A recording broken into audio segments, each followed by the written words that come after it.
I thought I was coming here to tell you that I was burnt out and I need to take a break, but I don't think burnout is the right word for what I'm experiencing. I think it's called something more like failure. This is a video about creativity and purpose and feeling like you don't know why you're doing the thing you're doing. You're just pushing through and hoping. If you relate to any of that, you should watch. Spoiler alert, there's not going to be any great positive resolution at the end of this, because I don't have an answer and I'm not pretending I have one. Let me start by saying that I sincerely and humbly appreciate the fact that you're watching.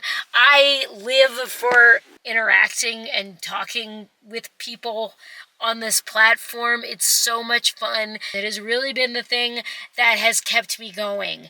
And I have been very, very focused on improving the quality of my channel in the last year. And I say all that because I feel a little bit weird, like complaining about this on YouTube, but I also feel like we need to get over the toxic positivity of thinking that we're never ever supposed to speak negatively about anything ever, okay? In the last year, I have posted 60 videos to this channel.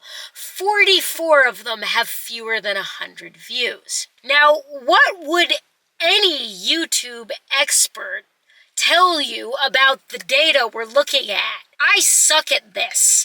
I don't mean that like I fundamentally suck, boo-hoo, poor me. Like, I just mean objectively, I know I'm not making the best videos. I've been trying to kind of take my channel in a newer, more positive, more entertaining direction recently. I don't know if anybody can tell that. And I was getting a little bit of coaching about it, and the question somebody asked me was, what videos would you make if views did not matter? And bro, I so appreciate what you're trying to do with that question. Let's dance like no one's watching. Let's be our authentic selves. And my answer to that question has two parts. Number one is that's not a thing. The views do matter.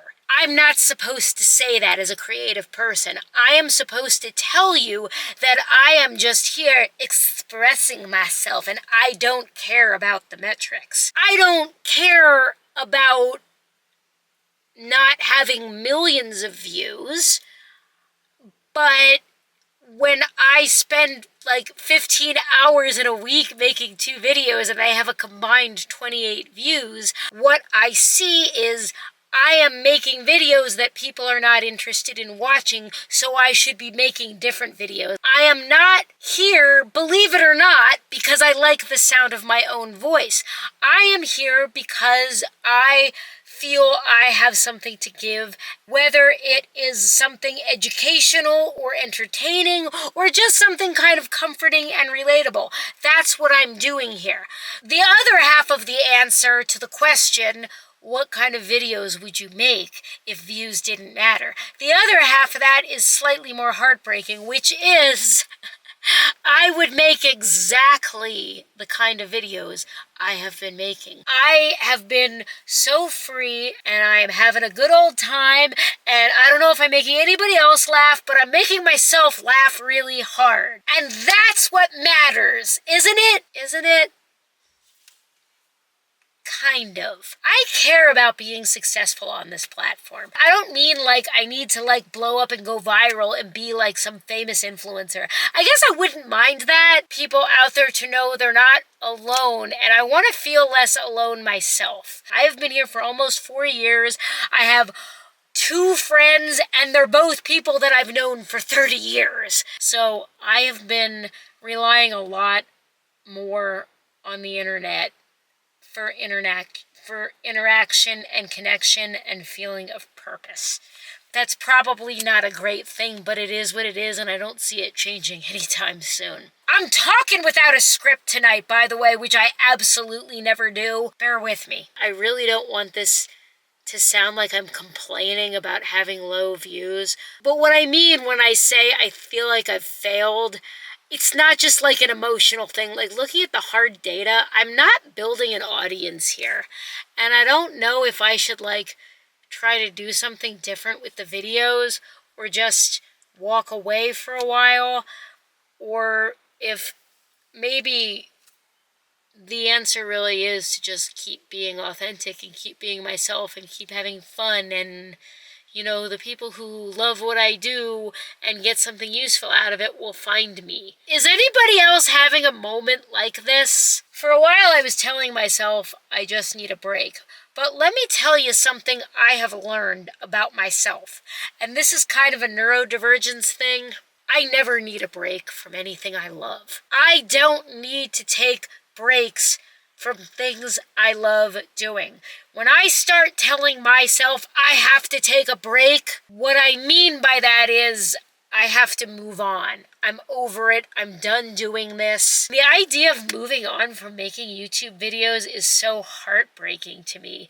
Even though there is a practical part of me that is just saying, Kat, you got 2 kids, you have a full-time job and a sink full of dishes, and no friends. You can't continue to justify spending 15 hours a week making YouTube videos if no one is watching them. Or can I? There's a part of me that thinks, okay, fine, you're not great at being a YouTuber. Maybe get over it. If you're really unhappy making videos, then stop doing it. But what does that amount to? What am I going to try to act like, oh yeah, I'm finished with YouTube. I'm over it because I failed at it. That sucks. I don't want to quit doing YouTube for any reason other than I don't want to quit doing YouTube. I really love making videos, and I'm sorry that this is just a video where I kind of have to talk myself into continuing to be creative. But the answer is never just stop being creative. That's never the right answer. The only thing you really can't take away from me is that I show up and I continue to do this. You could hate all my videos, you could think I'm stupid, you could leave dumb comments about how I'm fat or I'm ugly or whatever it is you think I am. You could say you suck at YouTube and you're kind of wasting your time and you should just stop, and you'd have a leg to stand on. But what you cannot take away from me is that I show up and I keep my commitment to continue doing this.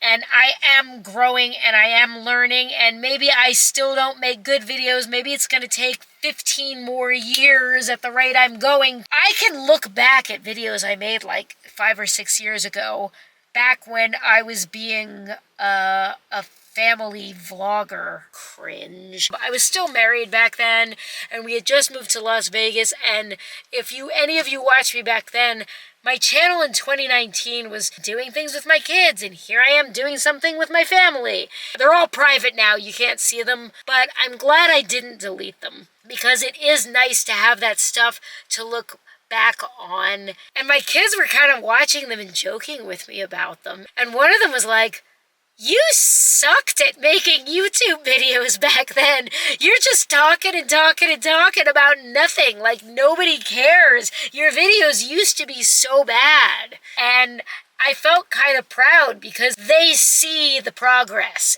To them, it was glaringly obvious that the videos I used to make were not nearly as good as the ones I make now. Some days, that's all you get. You can't rely on the world to give you positive feedback on what you do all the time. It's not always going to happen, and you have to keep going. You have to keep making the thing you make. You have to keep believing that you're doing something for a reason. Believe it or not, I have succeeded at a lot of things in my life. I'm successful in other areas, just not this one. I speak from experience when I say there is always a little bit of luck with success.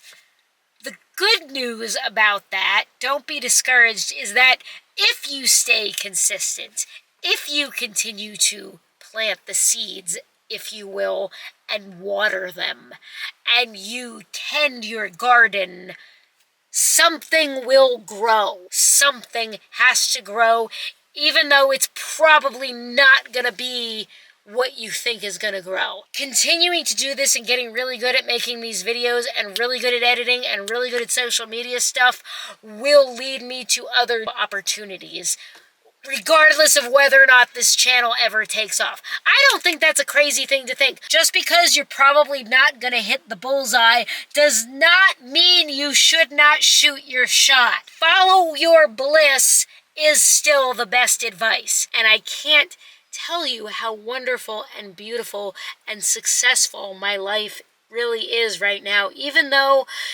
on the outside, maybe I don't have much to show for my efforts. Maybe I was wrong. Maybe there is a positive feel-good ending to this after all. I don't know. I think I've just talked myself out of giving up for yet another day. I have to go put my bread in the oven now.